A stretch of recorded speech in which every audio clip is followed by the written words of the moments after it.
Hi, my name is Wenyu. I'm a PhD student at the University of Helsinki. Today I'm going to talk about the strategy that our team, NETPHAR, used in the drug target prediction challenge. Before that, I would like to first talk about our motivations in participating in this challenge. Our group has been working on preclinical studies of cancer drugs by applying informatics and computational approaches on various types of perturbational data. Drug mode of action is one of our main focus, as it is the basis for both developing new drugs as well as repurposing the existing drugs. However, a recent study published in Science Translational Medicine showed that the drugs in the clinical trials are killing cancer cells independent of their reported mode of action. This further motivated us to reinvestigate the drug activities in a more systematic manner. CTD Squared Center provides this challenge as a very unique chance to explore the computational potentials for investigating the drug mechanism of action in an unbiased manner. The organizers have also generously provided not only the viability result, but also gene expression changes for the same set of drug cell pairs. And both two types of data are generated under the same research center, making it a very valuable resource for pharmacological modeling.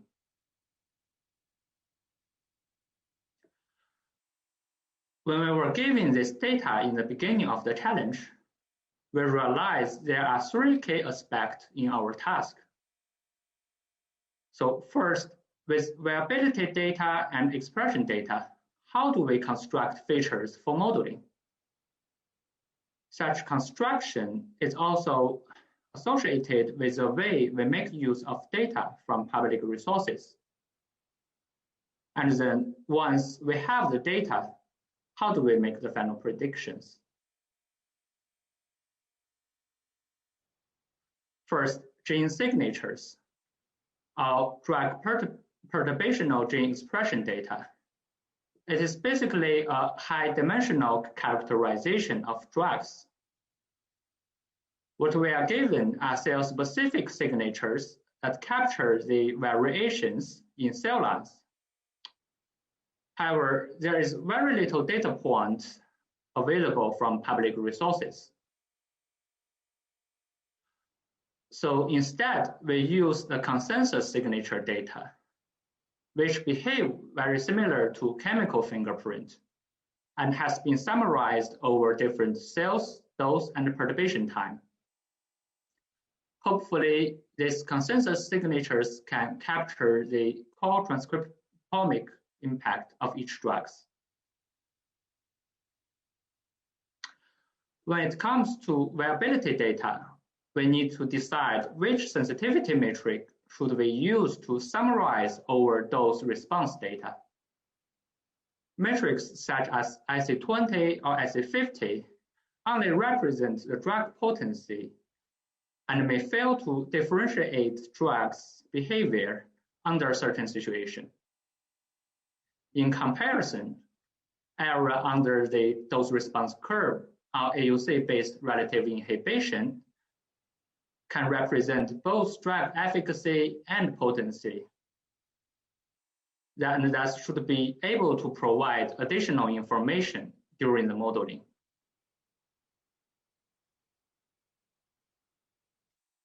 Indeed, in our post-challenge explorations, we found that modeling with relative inhibition has provided significant better result than using the IC20 alone.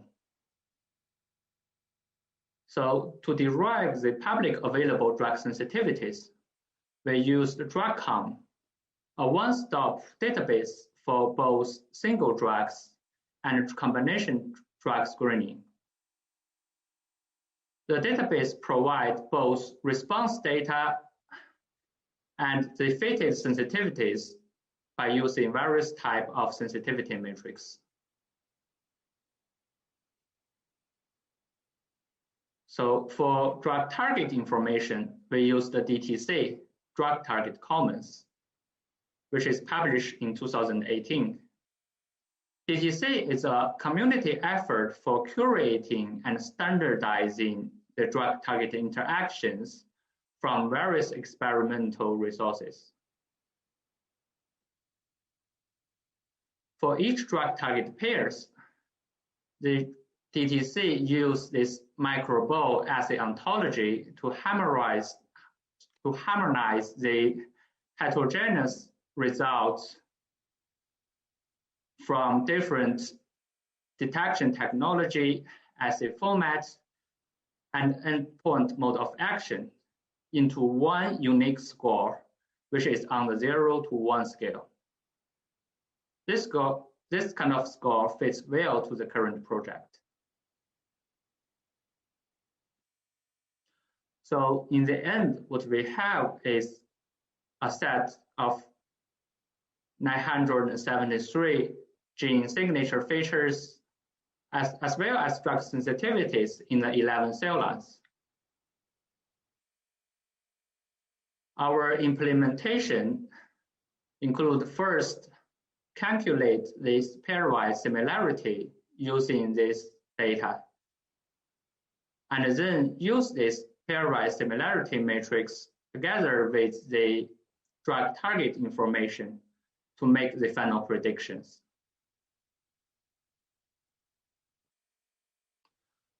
Our prediction method is basically adopting this common two-step strategy. So first, we transform the data point from the original data feature space to the similarity or distance space. And then from the similarity or distance space, we form a model to do the final prediction. We believe such a framework helps the detection of signal from inherently noisy dataset with small sample size. And this strategy is actually used by quite many methods, from classic k-nearest neighbors to a full kernel models, and with varying flexibility in transformation steps and also prediction steps. Currently, our group members are exploring if a more flexible kernel function combined with penalized regression can provide even better prediction result.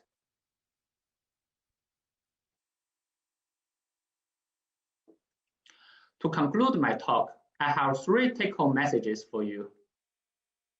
So first, drug targets can be predicted from drug responses and perturbational profiles with proper modeling. In addition, we found relative inhibition is a robust estimate of drug response that can be used in such kind of predictive modeling. More importantly, we found deeply curated pharmacological databases such as RECOMB and Drug Target Commons is the effort of data cleaning and pave ways for computational projects just like this. We would like to thank you, the organizer, for this excellent challenge.